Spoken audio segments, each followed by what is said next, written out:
اور آج تک زمانے کو پتہ نہیں چلا کہ قرآن میں جو سورہ آل عمران ہے یہ کس کی شان میں ہے؟ 3 عمران ہے، جناب موسیٰ کے والد عمران، جناب موسیٰ کی ایک بیٹی، پھر بیٹی کی ہاں کوئی اولاد نہیں، تو پھر نسل تو یہیں پر ختم ہو گئی، آل عمران تو یہاں پر ختم ہو گئی۔ جناب عیسیٰ کے نانا عمران، جناب عیسیٰ نے شادی نہیں کی، نہ بیٹا نہ بیٹی، تو کس کی آل ہے جس کا فیض قیامت تک چلے گا؟ اس ذات کو عمران یعنی سرکار ابو طالب کہتے ہیں، اس ذات کو۔ شہر فیصل آباد کے ایک نامور نقیب ہیں جن کا نام خاور عظیم صاحب ہے، وہ اس انداز کے ساتھ الفاظ بنا کے پیش کرتے ہیں، اس انداز کے ساتھ گفتگو کرتے ہیں کہ سننے والوں پر سحر طاری کر دیتے ہیں۔ جب سننے والوں پر سحر طاری کر دیا، اب جو مرضی چاہیں عوام اہل سنت کو بیان کریں، ان کے ساتھ جس طرح مرضی کھلواڑ کریں، کوئی پوچھنے والا نہیں ہے۔ یہ پچھلے دنوں ایک تفصیلی قسم کے شاہ کے پاس وہ گئے اور ان کی محفل کے اندر جو بلنڈر انہوں نے مارے ہیں اللہ کی پناہ ہے۔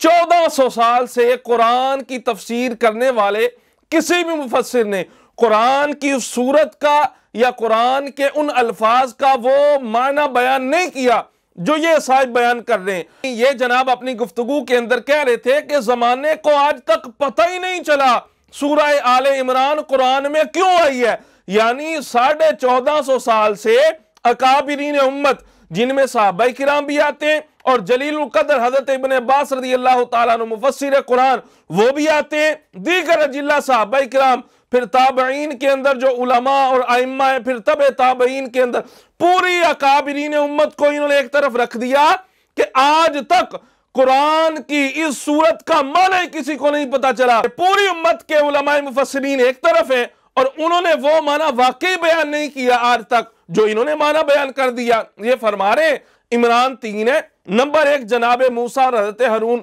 علیہ السلام ان کے والد، نمبر 2 حضرت عیسیٰ علیہ السلام کے نانا، نمبر 3 جناب مولا علی شیر خدا کرم اللہ تعالی وجہ الکریم کے والد۔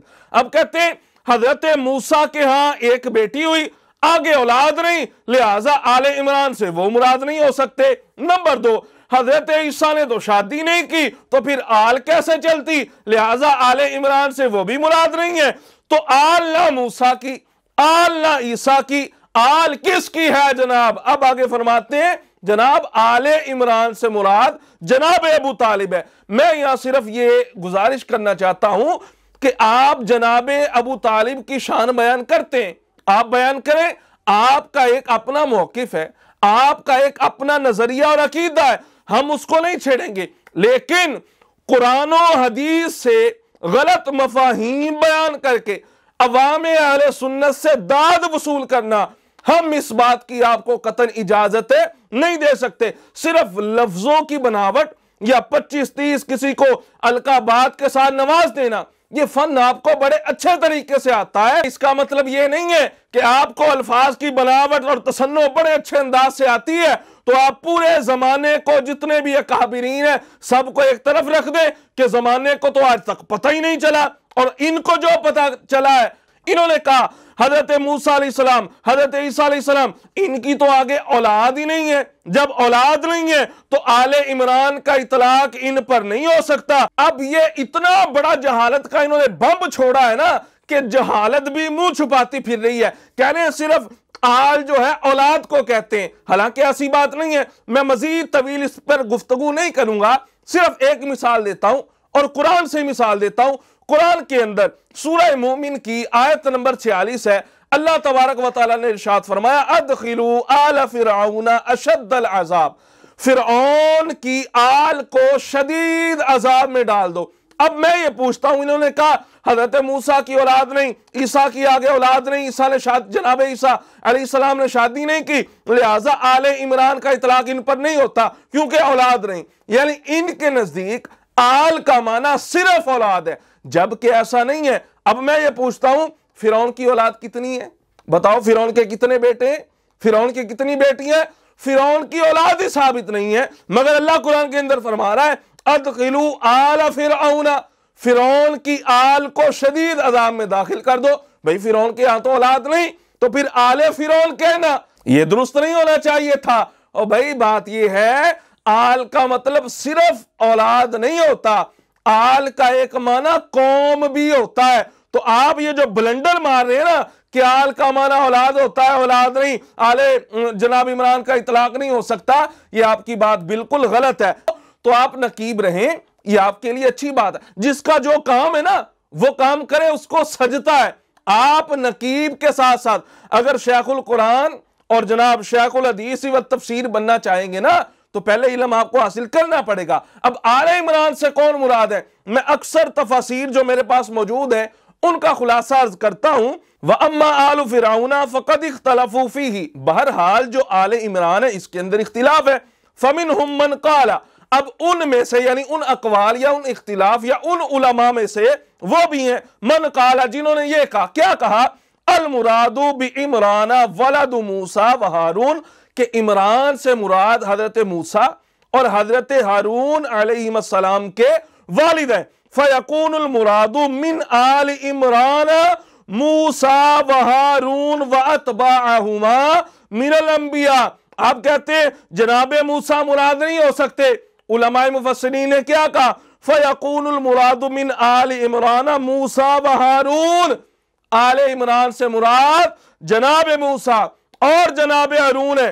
ومنہم من قال، اب یہ دوسرا جو علماء نے اس کے بارے میں قول ذکر کیا ہے، ومنہم من قال بل المراد عمران بن ماثان والد مریم، اور یہی جو دوسرا قول ہے یہ راجح قول ہے کہ اس آل عمران سے مراد حضرت مریم اور حضرت عیسیٰ علیہ السلام ہے۔ تو اب نقیب صاحب نے یہ جو معنی بیان کیا کہ آل عمران سے مراد جناب ابو طالب ہیں، تو یہ معنی علماء امت میں سے کسی عالم نے بیان نہیں کیا۔ یہ میرے سامنے روح البیان ہے، یہ روح البیان تفسیر کے اندر، یہ روح البیان کی جلد نمبر 2 ہے، صفحہ نمبر 26 ہے۔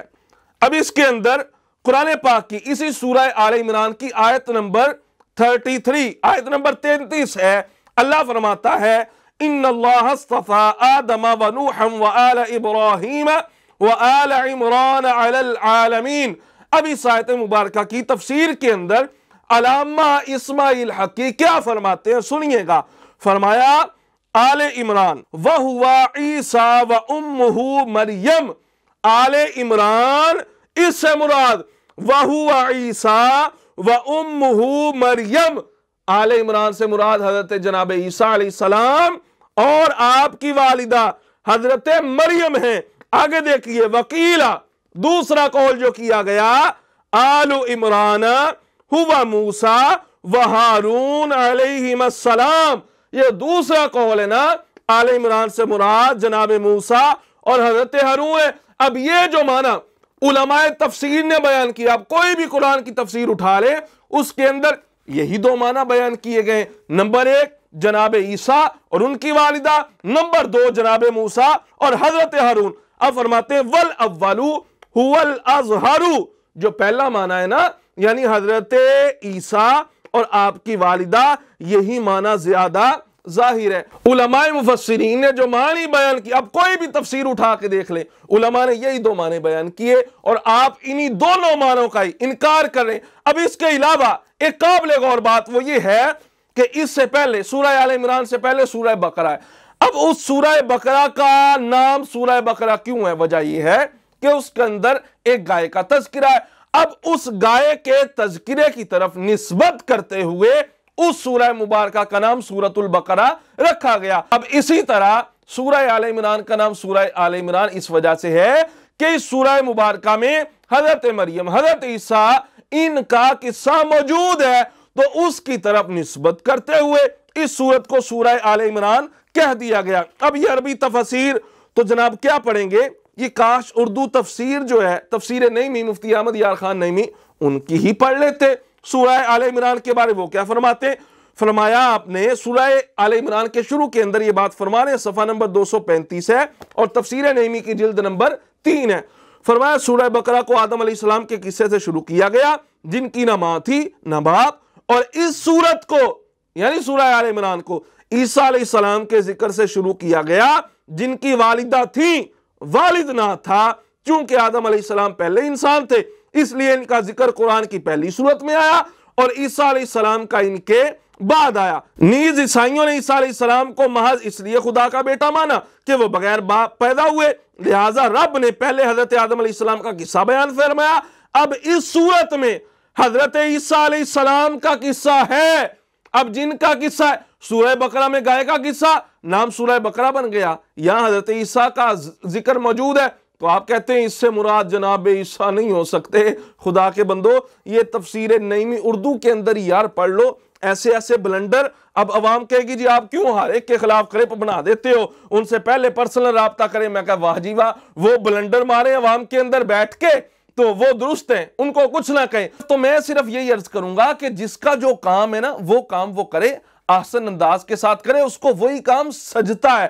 کسائی ہے نا، آپ کہیں کسائی بڑی اچھی چھری چلا لیتا ہے جناب، بڑی اچھے طریقے سے کھل اتار لیتا ہے، تو اس کو آپ ڈاکٹر کی جگہ پہ کہیں کسائی صاحب ذرا آپریشن کر دو، پھر جو نتیجہ آئے گا وہ آپ کے سب کے سامنے ہی آئے گا۔ اس لیے جس کا جو کام ہے وہ کرے، وہ اچھا لگتا ہے۔ اب مفسر قرآن کی تفسیر کرنے کے لیے علماء نے جو باتیں لکھی ہیں، اب یہ الفوز الکبیر میرے ہاتھ میں ہے، یہ اس کے علاوہ الاتقان، اب اس کتابیں یہ جو علماء نے لکھی ہیں کہ تفسیر کرنے کے لیے قرآن کی کن کن باتوں کا ہونا ضروری ہے، اب میں ایک ایک بات اس سے بیان کروں تو یہ تو بہت زیادہ لمبی بات ہو جائے گی۔ مختصراً یہ بات عرض کرتا ہوں کہ تفسیر کو، قرآن کی تفسیر جس نے کرنی ہے نا، اس کے لیے سب سے پہلی بات عربی زبان کے اندر اس کے لیے مہارت ہونا یہ لازمی ہے۔ اب ان صاحب کو جو عربی کے اندر مہارت ہے، آل کا ترجمہ، صرف اولاد کرنا، وہ آپ سب نے سن لیا۔ پھر علم نحو کا جاننا یہ بھی ضروری ہے، زبر کی جگہ زیر لگا دی، زیر کی جگہ زبر لگا دی، معنی کب فاسد ہو سکتا ہے کب فاسد نہیں ہوگا جاننا ضروری ہے۔ علم صرف کا جاننا ضروری ہے، اور متشابہات کا علم جاننا یہ بھی ضروری ہے، ناسخ و منسوخ کا علم جاننا یہ بھی ضروری ہے، اور قرآن کے اندر اعلیٰ درجے کی فصاحت و بلاغت ہے تو علم بیان، علم بدیع، علم معانی، ان سب کا جاننا ضروری ہے۔ پھر اس کے ساتھ ساتھ آگے چلتے جائیں، غریب القرآن کی معرفت۔ اب غریب القرآن کس کو کہتے ہیں؟ اب یہ خود ایک اصطلاح ہے۔ اب غریب القرآن، اس کی معرفت ضروری، اصول فقہ کا جاننا یہ بھی ضروری ہے، اسباب نزول کا علم ہونا یہ بھی ضروری ہے، اور علم حدیث کا ہونا یہ بھی، یہ سب جتنے بھی علوم ہیں، شاہ محدث دہلوی، اس کے علاوہ امام جلال الدین سیوطی، انہوں نے سب لکھا ہے کہ ان علوم کا جاننا مفسر کے لیے ضروری ہے۔ اب جن کے پاس اتنے علوم تھے انہوں نے تو معنی بیان یہ نہیں کیا، اب جس کے پاس یہ سارے علوم نہیں ہیں وہ یہ معنی بیان کرنے۔ اور یاد رکھو، قرآن کی تفسیر جو بندہ اپنی طرف سے کرتا ہے اس کے بارے میں حکم کیا ہے، یہ میں آپ کو سنا رہا ہوں۔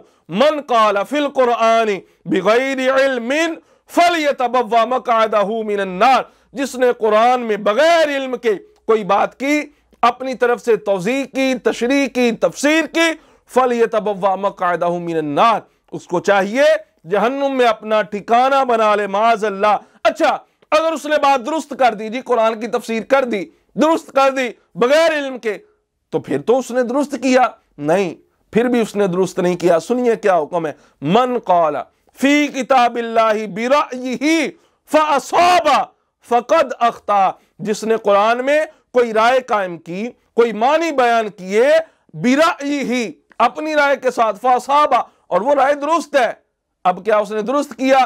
فرمایا نہیں، فقد اخطا، تحقیق اس نے بھی خطا کی۔ تو بھائی بات یہ ہے، آپ کا جو کام ہے وہ آپ کام کریں، ٹھیک ہے، آپ نے جناب ابو طالب کی شان بیان کرنی ہے تو آپ کریں، ہم آپ کو نہیں روکتے، مگر اس کی آڑ میں اگر آپ قرآن و حدیث کے اندر جو معنی بیان کیے گئے ہیں، قرآن کی آیت اور قرآن کی صورت کا آپ معنی بدلنا چاہیں گے اور وہ معنی بیان کریں گے جو اکابرین امت میں سے کسی ایک نے بھی معنی نہیں کیا، تو ہم چپ تو یقیناً نہیں بیٹھ سکتے، ہم تو جو آپ نے بلنڈر مارے وہ تو عوام کے سامنے رکھیں گے۔ آپ عوام کے سامنے بیٹھ کے اتنی بڑی بڑی یہ باتیں کریں جن کا حقیقت سے کوئی تعلق نہ ہو، اور پھر آپ کہیں جناب نہیں، آپ چپ کر کے بیٹھ جائیں، بس جو وہ کر رہے ہیں کرنے دیں، اتنی تو دین کی خدمات ہے۔ بھائی یہ کون سی دین کی خدمت ہے کہ قرآن و حدیث نے جس معنی کو بیان نہیں کیا، علماء نے جس قرآن کے معنی کو بیان ہی نہیں کیا، اب جو اپنی طرف سے وہ معنی بیان کرے گا تو پھر ہم نے جو پڑھا ہے ہم تو وہ عوام کو بتائیں گے۔ اور ہاں،